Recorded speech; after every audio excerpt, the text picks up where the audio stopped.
26/1/1970 अव्यक्त बाप-दादा मधुबन।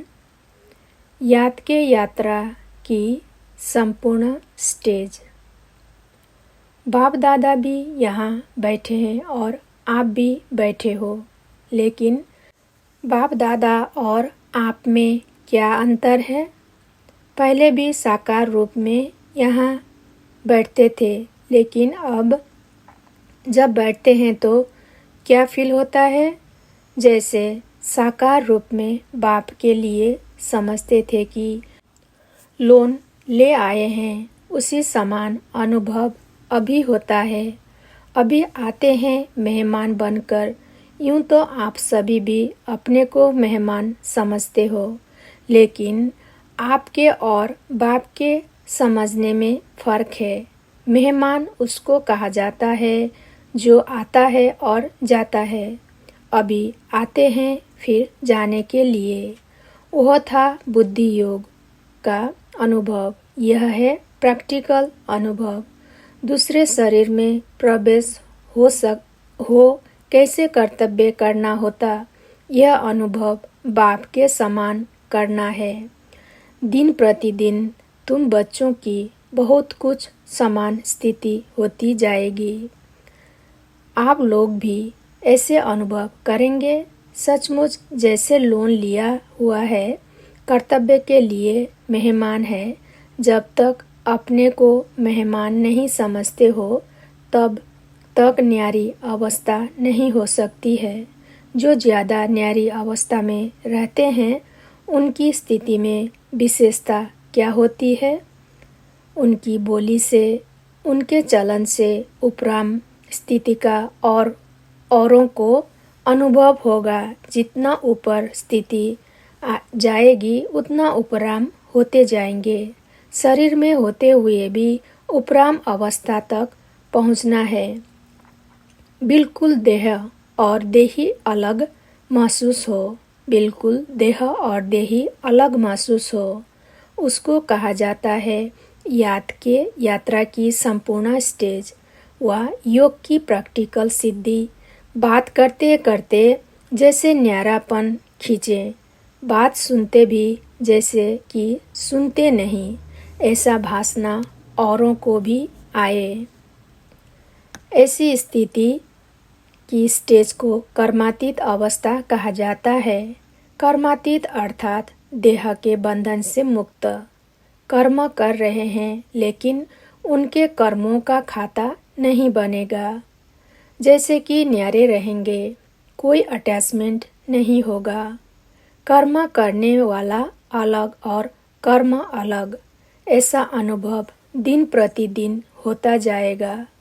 इस अवस्था में जास्ती बुद्धि चलाने की भी आवश्यकता नहीं है। संकल्प उठा और जो होना है वही होगा। ऐसी स्थिति में सभी को आना होगा। मूल वतन जाने के पहले वाया सूक्ष्म वतन जाएंगे। वहाँ सभी को आकर मिलना है, फिर अपने घर चलकर फिर अपने राज्य में आ जाएंगे। जैसे साकार वतन में मेला हुआ, वैसे ही सूक्ष्म वतन में होगा। यह फरिश्तों का मेला नज़दीक है। कहानियाँ बताते हैं ना, फरिश्ते आपस में मिलते थे, रूहों से बात करते थे, वही अनुभव करेंगे। तो जो कहानियाँ गई हुई है, उसका प्रैक्टिकल में अनुभव होगा। उसी मेले के दिनों का इंतज़ार है। अभी सर्विस के निमित्त है, सभी कुछ भूले हुए बैठे हैं। उस अव्यक्त स्थिति में मन और तन व्यक्त देश में है, ऐसे अनुभव होता है। अच्छा, अपने को कहाँ के निवासी समझते हो? परम धाम के निवासी समझते हो? यह कितना समय याद रहती है? यह एक ही बात याद रहे कि हम परम धाम निवासी आत्मा इस व्यक्त देश में ईश्वरीय कर्तव्य करने के निमित्त आए हुए हैं। मधुबन में आकर के विशेष कौन सा गुण लिया है? मधुबन का विशेष गुण है मधुरता। मधु अर्थात मधुरता। स्नेही जितना स्नेही होंगे उतना बेहद का वैराग्य होगा। यह है मधुबन का अर्थ, अति स्नेही और इतना ही बेहद की वैराग्य वृत्ति। अगर मधुबन के विशेष गुण जीवन में धारण करके जाए तो सहज ही संपूर्ण बन सकते हैं। फिर जो रूहानी टीचर्स बनाना चाहिए तो नंबर 1 की टीचर बन सकते हो, क्योंकि जैसे अपनी धारणा होगी वैसे औरों को अनुभव में ला सकेंगे। इन दोनों गुणों की अपने में धारणा करनी है। मधुबन के लकीर से बाहर निकलने के पहले अपने में पूरी रीति यह भरकर जाना, एक स्नेह से दूसरा बेहद की वैराग्य वृत्ति से कोई भी परिस्थितियों को सहज ही सामना करेंगे। सफलता के सितारे बनने के लिए यह 2 गुण मुख्य मधुबन की सौगात ले जाना है।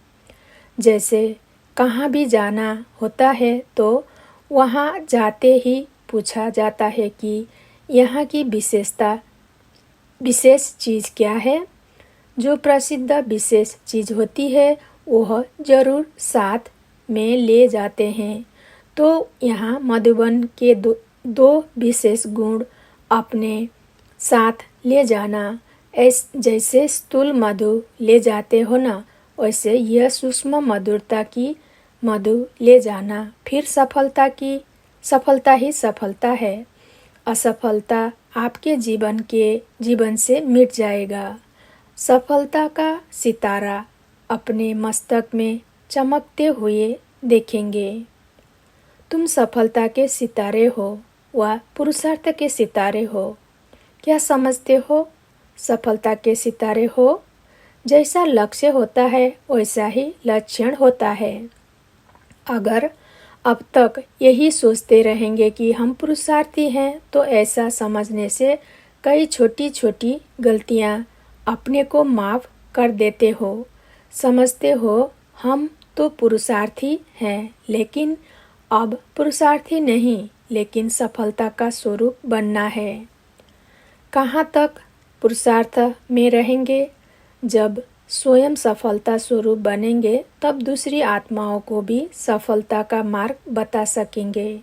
अगर खुद ही अंत तक पुरुषार्थी चलते रहेंगे तो संगम के प्रारब्ध का अनुभव कब करेंगे?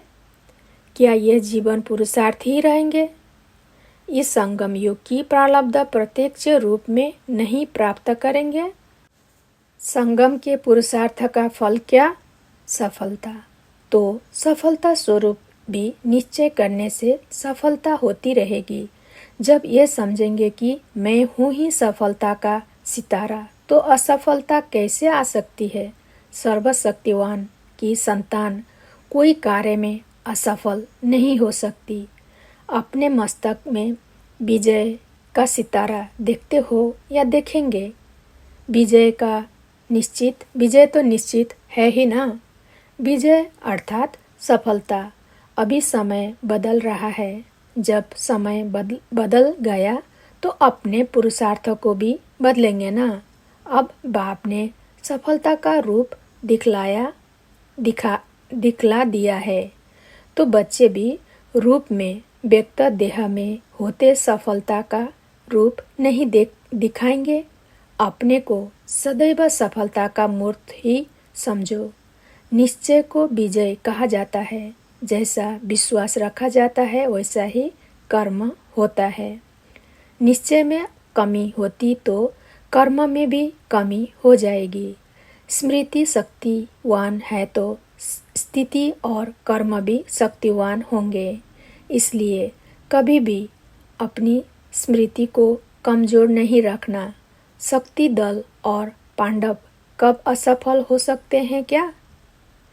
अपनी कल्प पहले वाली बात याद है कि पांडवों ने क्या किया था? विजय बने थे। तो अब अपने स्मृति को श्रेष्ठ बनाओ। अब संगम पर है विजय का तिलक। फिर विजय के तिलक से राज तिलक मिलेगा। इस विजय के तिलक को कोई मिटा नहीं सकते, ऐसा निश्चय है। जो विजयी रत्न है उनकी हर बात में विजय ही विजय है। उनकी हार हो नहीं सकती। हार तो बहुत जन्मों खाते रहे, अब आकर विजयी बनने बाद फिर हार क्यों? विजय हमारी ही है, ऐसा एक बल एक भरोसा हो। बच्ची यदि ज्ञान में नहीं चलती है तो क्या करें? किसी ने शायद क्वेश्चन पूछा, यदि बच्ची ज्ञान में नहीं चलती है तो क्या करें? अगर कोई इस मार्ग में नहीं चल सकते तो शादी करनी ही पड़े। उन्हों की कमजोरी भी अपने ऊपर से मिटानी है। साक्षी हो मजबूरी भी करना होता है। वह हुआ फर्ज। लगन नहीं है, फर्ज पालन करते हैं। एक होता है लगन से करना, एक होता है निमित्त फर्ज निभाना। सभी आत्माओं का एक ही समय यह जन्म सिद्ध अधिकार लेने का पाठ नहीं है। सभी आत्माओं का एक ही समय यह जन्म सिद्ध अधिकार लेने का पाठ नहीं है। परिचय मिलना तो जरूरी है, पहचानना भी है, लेकिन कोई का पाठ अभी है, कोई का पीछे। बीजों में से कोई झट से फल देता है, कोई देरी से फल देता है। वैसे ही यहाँ भी हर एक का अपने समय पर पाठ है। कोई देरी से फल देता है, वैसे ही यहाँ भी हर एक का अपने समय पर पाठ है। फर्ज समझ करेंगे तो माया का मर्ज नहीं लगेगा, नहीं तो वायुमंडल का असर लग सकता है। इसलिए फर्ज समझ करना है। फर्ज और मर्ज में सिर्फ एक बिंदी का फर्क है, लेकिन बिंदी रूप में न होने कारण फर्ज भी मर्ज हो जाता है। जो मददगार है उन्हों को मदद तो सदैव मिलती ही है। बाप की मदद हर कार्य में कैसे मिलती है यह अनुभव होता है। एक दो के विशेष गुण को देखकर एक दो को आगे रखना है। किसको आगे रखना है? यह भी अपने को आगे बढ़ाना है। शिव जयंती पर आवाज़ फैलाना सहज होता है। जितनी हिम्मत हो उतना करो, क्योंकि फिर समय ऐसा आना है जो इस सर्विस के मौके भी कम मिलेंगे। इसलिए जितना कर सकते हो उतना करो। भूलें क्यों होती है, इसकी गहराई में जाना है। अंतर्मुख हो सोचना चाहिए, यह भूल क्यों हुई? यह तो माया का रूप है। मैं तो रचयिता बाप का बच्चा हूँ। अपने साथ एकांत में ऐसे ऐसे बात करो, उभारने की कोशिश करो।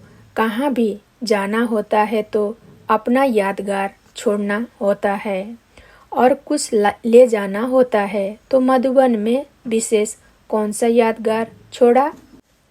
एक एक आत्मा के पास यह ईश्वरीय स्नेह और सहयोग का यादगार छोड़ना है। जितना एक दो के स्नेही सहयोगी बनते हैं, उतना ही माया के विघ्न हटाने में सहयोग मिलता है। सहयोग देना अर्थात सहयोग लेना, परिवार में आत्मिक स्नेह देना है और माया पर विजय पाने का सहयोग लेना है। यह लेन देन का हिसाब ठीक रहता है। इस संगम समय पर ही अनेक जन्मों का संबंध जोड़ना है। स्नेह है संबंध जोड़ने का साधन। जैसे कपड़े सिलाई करने का साधन धागा होता है, वैसे ही भविष्य संबंध जोड़ने का साधन है स्नेह रूपी धागा। जैसे यहाँ जोड़ेंगे वैसे वहाँ जुता हुआ मिलेगा। जोड़ने का समय और स्थान यह है। ईश्वरीय स्नेह भी तब जुड़ सकता है जब अनेक के साथ स्नेह समाप्त हो जाता है। तो अब अनेक स्नेह समाप्त कर एक से स्नेह जोड़ना है। वह अनेक स्नेह भी परेशान करने वाले हैं और यह एक स्नेह सदैव के लिए परिपक्व बनाने वाला है। अनेक तरफ से तोड़ना और एक तरफ जोड़ना है, बिना तोड़े कभी जुट नहीं सकता। अभी कमी को भी भर सकते हो, फिर भरने का समय खत्म, ऐसे समझकर कदम को आगे बढ़ाना है। सभी तीव्र पुरुषार्थी हो व पुरुषार्थी हो, तीव्र पुरुषार्थी के मन के संकल्प में भी हार नहीं हो सकती है। ऐसी स्थिति बनानी है जो संकल्प में भी माया से हार न हो, इसको कहा जाता है तीव्र पुरुषार्थी। वे शुद्ध संकल्पों में पहले से ही मन को बिजी रखेंगे तो और संकल्प नहीं आएंगे। पूरा भरा हुआ होगा तो एक बूंद भी जास्ती पड़ नहीं सकेगी, नहीं तो जब जाएगा तो यही संकल्प मन में रहे जो व्यर्थ संकल्प आने का स्थान ही ना हो। इतना अपने को बिजी रखो। मन को बिजी रखने के तरीके जो मिलते हैं वह आप पूरे प्रयोग में नहीं लाते हो, इसलिए व्यर्थ संकल्प आ जाता है। एक तरफ बिजी रखने से दूसरा तरफ स्वयं छूट जाता है। एक तरफ बिजी रखने से दूसरा तरफ स्वयं छूट जाता है। मंथन करने के लिए तो बहुत खजाना है, इसमें मन को बिजी रखना है। समय की रफ्तार तेज है व आप लोगों के पुरुषार्थ की रफ्तार तेज है। अगर समय तेज चल रहा है और पुरुषार्थ ढीला है तो उसकी रिजल्ट क्या होगी? समय आगे निकल जाएगा और पुरुषार्थ रह जाएंगे। समय की गाड़ी छूट जाएगी, सवार होने वाले रह जाएंगे। समय की कौन सी तेज देखते हो? समय में भी बीती को बीती करने की तेज है। वही बात को समय फिर अब कब रिपीट करता है? तो पुरुषार्थ की जो भी कमियां हैं उसमें बीती को बीती समझ आगे हर सेकंड में उन्नति को लाते जाओ तो समय के समान तेज चल सकते हो। समय तो रचना है, रचना में यह गुण है तो रचयिता में भी होना चाहिए। ड्रामा क्रिएशन है तो क्रिएटर के बच्चे आप हो ना, तो क्रिएटर के बच्चे क्रिएशन से ढीले क्यों? इसलिए सिर्फ एक बात का ध्यान रहे कि जैसे ड्रामा में हर सेकेंड अथवा जो बात बीती जिस रूप से बीती वह फिर से रिपीट नहीं होगी, फिर रिपीट होगी 5000 वर्ष के बाद। वैसे ही कमजोरियों को बार बार रिपीट करते हो। अगर यह कमजोरियां रिपीट न होने पाए तो फिर पुरुषार्थ तेज हो जाएगा। जब कमजोरी समेटी जाती है तब कमजोरी की जगह पर शक्ति भर जाती है। जब कमजोरी समेटी जाती है, कमजोरी की जगह पर शक्ति भर जाती है। अगर कमजोरियां रिपीट होती रही है तो शक्ति नहीं भरती। इसलिए जो बीता सो बीता, कमजोरी की बीती हुई बातें फिर संकल्प में भी नहीं आना चाहिए। अगर संकल्प चलते हैं तो वाणी और कर्म में आ जाते हैं। संकल्प में ही खत्म कर देंगे तो वाणी कर्म में नहीं आएंगे। कोई भी बात अगर संकल्प में चलते हैं तो संकल्प में ही खत्म करना है, नहीं तो वो वाणी और कर्म में आ जाएंगे। फिर मन, वाणी, कर्म तीनों शक्तिशाली हो जाएंगे। बुरी चीज को सदैव फौरन ही फेंका जाता है, अच्छी चीज को प्रयोग किया जाता है।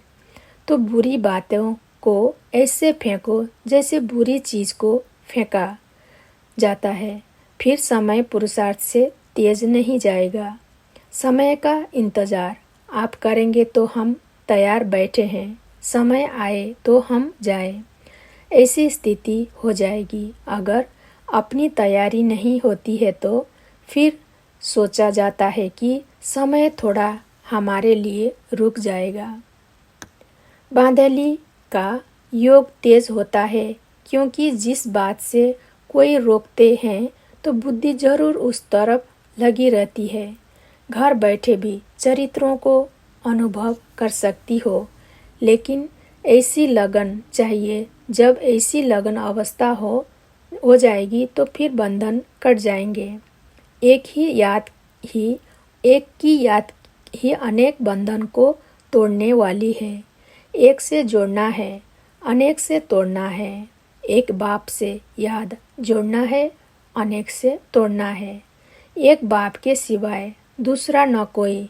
जब ऐसी अवस्था हो जाएगी फिर यह बंधन आगे खत्म हो जाएंगे। जितना अटूट स्नेह होगा उतना ही अटूट सहयोग मिलेगा। सहयोग नहीं मिलता, इसका कारण स्नेह में कमी है।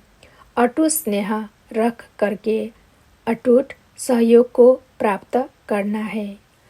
कल्प पहले का अपना अधिकार लेने लिए फिर से पहुंच गए हो, ऐसा समझते हो। वह स्मृति आती है कि हम ही कल्प पहले थे, अभी भी फिर से हम ही निमित्त बनेंगे। जिसको यह नशा रहता है उनके चेहरे में खुशी और ज्योति रूप देखने में आती है। उनके चेहरे में अलौकिक अव्यक्ति चमक रहती है। उनके नयनों से, मुख से सदैव खुशी ही खुशी देखेंगे। देखने वाला भी अपना दुख भूल जाएगा। जब कोई दुखी आत्मा होती है तो अपने को खुशी में लाने लिए खुशी के साधन बनाती है ना। तो दर्पण में चेहरा देखने में आए, तुम्हारे चेहरे से सर्विस हो। न बोलते हुए आपका मुख सर्विस करे। आजकल दुनिया में अपने चेहरे को ही श्रृंगारते हैं ना, तो आप सभी आत्माओं का भी ऐसा श्रृंगारा हुआ मुख देखने में आए। सर्वशक्तिमान बाप के बच्चे हैं, फिर शक्ति ना आए, यह कैसे हो सकता है? जरूर बुद्धि की तार में कमी है। तार को जोड़ने के लिए जो युक्तियाँ मिलती है उसको अभ्यास में लाओ। तोड़ने बिगर जोड़ लेते हैं तो पूरा फिर जुड़ता नहीं। थोड़े समय के लिए जुड़ता फिर टूट जाता है। इसलिए अनेक तरफ से तोड़कर एक तरफ जोड़ना है। इसके लिए संग भी चाहिए और अटेंशन भी चाहिए। हर कदम पर संकल्प पर अटेंशन। संकल्प जो उठता है वह चेक करो कि यह हमारा संकल्प यथार्थ है व नहीं।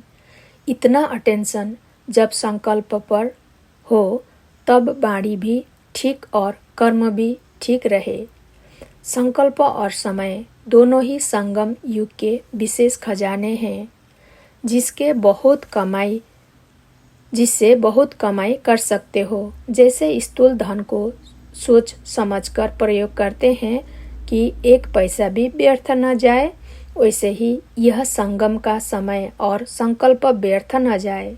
अगर संकल्प पावरफुल है तो अपने ही संकल्प के आधार पर अपने लिए सतयुगी सृष्टि लाएंगे। अपने ही संकल्प कमजोर है तो अपने लिए त्रेता युग सृष्टि लाते हैं।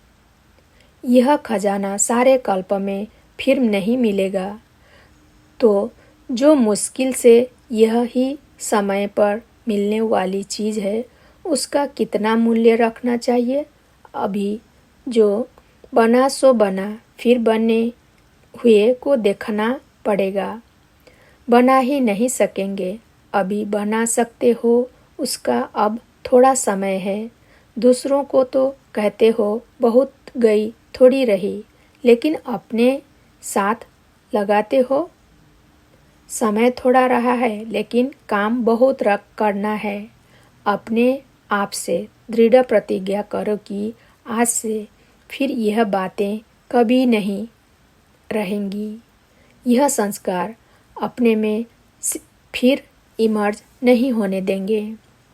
यह व्यर्थ संकल्प कभी भी उत्पन्न नहीं होने देंगे। जब ऐसी दृढ़ प्रतिज्ञा करेंगे तभी प्रत्यक्ष फल मिलेगा। अब दिन बदलते जाते हैं तो खुद को भी बदलाना पड़ता है। अब ढीले पुरुषार्थ के दिन चले गए, अब है तीव्र पुरुषार्थ करने का समय। तीव्र पुरुषार्थ के समय अगर कोई ढीला पुरुषार्थ करे तो क्या कहेंगे? इसलिए अब जोश में आओ, बार बार बेहोश ना हो, संजीवनी बूटी साथ में रख, सदैव जोश में रहो। बाकी हाँ करेंगे, हो जाएगा, देख लेंगे, ये अक्षर अभी नहीं निकले, ऐसी बातें बहुत समय सुनी। अब बाप दादा यही सुनना चाहते हैं कि हाँ बाबा करके दिखाएंगे। अपनी चलन में अलौकिकता लाओ तो चलन की आकर्षण लौकिक संबंधियों आदि को भी स्वयं खींचेगी। लौकिक संबंध में वाणी काम नहीं करेगी। चलन की आकर्षण होगी तो अब बहुत तेज से चलना है। अभी ऐसा बदल कर दिखाओ जो सभी के आगे एग्जाम्पल बनो। अब 1 सेकेंड में भी नहीं गंवाना है, अब 1 सेकेंड भी नहीं गंवाना है। चेक आप कर सकते हो। अब समय बहुत थोड़ा रह गया है। समय भी बेहद की वैराग्य वृत्ति को उत्पन्न करता है, लेकिन समय के पहले जो करेंगे उनका फल ज़्यादा मिलेगा। जो खुद नहीं कर सकेंगे उन्हों के लिए समय हेल्प करेगा, लेकिन वह समय की बलिहारी होगी, अपनी नहीं। कितनी बार बाप दादा से मिले हुए हो, यह स्मृति में है कि अनेक बार यह जन्म सिद्ध अधिकार मिला है। कितना बड़ा अधिकार है जो कई प्रयत्न से भी नहीं प्राप्त हो सकता। यह सहज ही प्राप्त हो रहा है, ऐसा अनुभव किया है।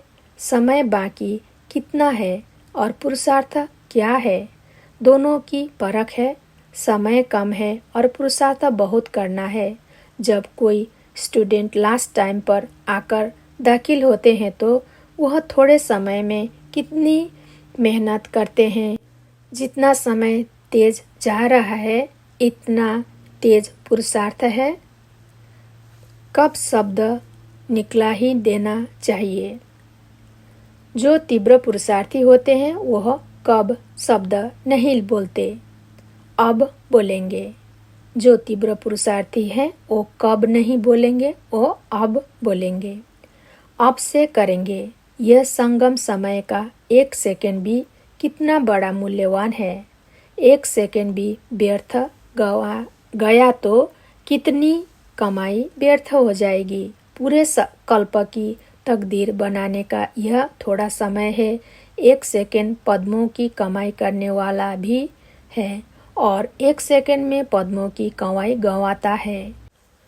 ऐसे समय को परख करके फिर पाँव तेज करो। समस्याएं तो बनती रहेगी। स्थिति इतनी पावरफुल हो जो परिस्थितियां स्थिति से बदल जाए। परिस्थिति के आगे आधार पर स्थिति ना हो। स्थिति परिस्थिति को बदल सकती है, क्योंकि सर्वशक्तिमान के संतान हो तो क्या ईश्वरीय शक्ति परिस्थिति नहीं बदल सकती? रचयिता के बच्चे रचना को नहीं बदल सकते हैं। रचना पावरफुल होती है वह रचयिता के बच्चे रचना के अधीन कैसे होंगे? अधिकार रखना है ना कि अधीन होना है। जितना अधिकार रखेंगे उतना परिस्थितियां भी बदल जाएगी। अगर उनके पीछे पड़ते रहेंगे तो और ही सामना करेंगी। परिस्थितियों के पीछे पड़ना ऐसे है जैसे कोई अपनी परछाई को पकड़ने से वह हाथ आती है और ही आगे बढ़ती है तो उसको छोड़ दो। वायुमंडल को बदलना यह तो बहुत सहज है, लेकिन छोटी सी अगरबत्ती खुशबू की चीज़ भी वायुमंडल को बदल सकती है। तो ज्ञान की शक्ति से वायुमंडल को नहीं बदल सकते। यह ध्यान रखना है। वायुमंडल को सदैव शुद्ध रखना है। लोग क्या भी बोले, जिस बात में अपनी लगन नहीं होती है तो वह बात सुनते हुए जैसे नहीं सुनते, तन भाव वहाँ हो लेकिन मन नहीं। ऐसे तो कई बार होता है, मन कोई और तरफ होता है और वहाँ बैठे भी जैसे नहीं बैठते हैं। तन के साथ देना पड़ता है लेकिन मन से नहीं, उसके लिए सिर्फ अटेंशन दे। यह जब तक हिम्मत न रख, पाँव नहीं रखा है तो ऊंची मंजिल लगेगी। अगर पाँव रखेंगे तो फिर लिफ्ट की तरह झट पहुंच जाएंगे। हिम्मत रखो तो चढ़ाई भी लिफ्ट बन जाएगी। तो हिम्मत का पाँव रखो, कर सकते हो।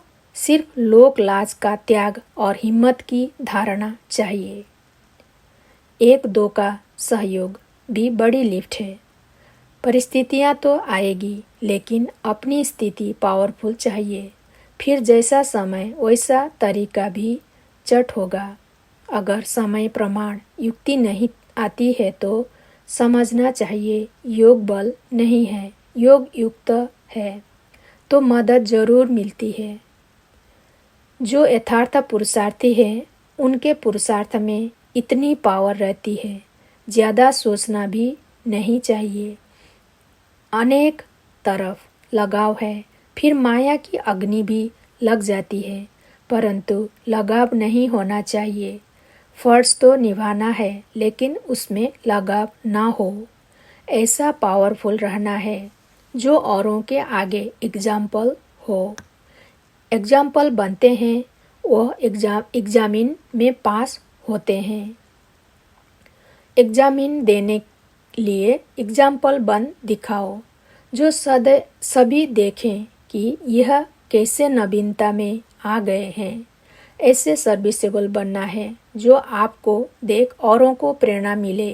पहले जो शक्तियाँ निकली उन्होंने इतनी शक्तियों का निकाला, आप शक्तियाँ फिर सृष्टि को बदलो, इतना आगे जाना है। गीत भी है ना, हम शक्तियाँ दुनिया को बदल कर दिखाएंगे। सृष्टि को कौन बदलेंगे? जो पहले खुद बदलेंगे। शक्तियों की सवारी शेर पर दिखाते हैं। कौन सा शेर? यह माया जो शेरनी रूप में सामना करने आती है, उनको अपने अधीन पर सवार बनाना है। उनको अपने अधीन कर सवारी बनाना है, अर्थात उनकी शक्ति को खत्म करना है। माया की शक्ति को खत्म करना है, माया की शक्ति को अधीन कर उस पर सवार होना है। ऐसी शक्तियाँ जिनकी शेर पर सवारी दिखाते हैं वही हो तुम। वह सभी का ही चित्र है। ऐसी शेरनी शक्तियाँ कभी माया से घबराती नहीं, लेकिन माया उनसे घबराती है। ऐसे मायाजीत बने हो ना, शक्ति बिगड़ बंधन नहीं टूटेंगे। यहाँ याद की शक्ति है। एक बाप दूसरा न कोई, ऐसा सौभाग्य कोटों में कोई को मिल सकता है। इतना पद्म भाग्यशाली अपने को समझते हो? शक्ति दल बहुत कमाल कर सकता है। जो हड्डी सेवा करने वाले होते हैं उनको बाप भी मदद करता है। जो स्नेही है उनसे बाप भी स्नेही रहता है। बाप के भी वही बच्चे सामने रहते हैं। भल कोई कितना भी दूर हो, लेकिन बाप दादा के दिल के नज़दीक हैं। सभी से अच्छी सौगात है अपने इस चेहरे को सदैव हर्षित बनाना। कभी भी कोई परेशानी की रेखा न हो। जैसे संपूर्ण चंद्रमा कितना सुंदर लगता है, वैसे चेहरा सदैव हर्षित रहे। चेहरा ऐसा चमकता हुआ हो जो औरों को भी आपके चेहरे में अपना रूप देख सके। चेहरा दर्पण बन जाए। अनेक आत्माओं को अपना मुखड़ा दिखलाना है। अभी पद्म भाग्यशाली बनना है, महादानी बनना है। रहम दिल बाप के बच्चे सर्व आत्माओं पर रहम करना है। इस रहम की भावना से कैसे भी आत्माएं बदल सकती है। सारे दिन में यह चेक करो कि कितने रहम दिल बने, कितनी आत्माओं पर रहम करना है। इस रहम की भावना से कैसे भी आत्माएं बदल सकती है। सारे दिन में यह चेक करो कि कितने रहम दिल बने, कितनी आत्माओं पर रहम किया। दूसरों को सुख देने में भी अपने में सुख भरता है। देना अर्थात लेना। दूसरों को सुख देने से खुद भी सुख स्वरूप बनेंगे। कोई विघ्न नहीं आएंगे। दान करने से शक्ति मिलती है। अंधों को आंखें देना कितना महान कार्य है। आप सभी का यही कार्य है। अज्ञानी अंधों को ज्ञान के नेत्र देना, अज्ञानी अंधों को ज्ञान का नेत्र देना और अपनी अवस्था सदैव अचल हो। तुम बच्चों की स्थिति का ही यह अचल घर यादगार है। जैसे बाप दादा एक रस रहते हैं, वैसे बच्चों को भी एक रस रहना है। जब एक के ही रस में रहेंगे तो एक रस अवस्था में रहेंगे। अच्छा, ओम शांति।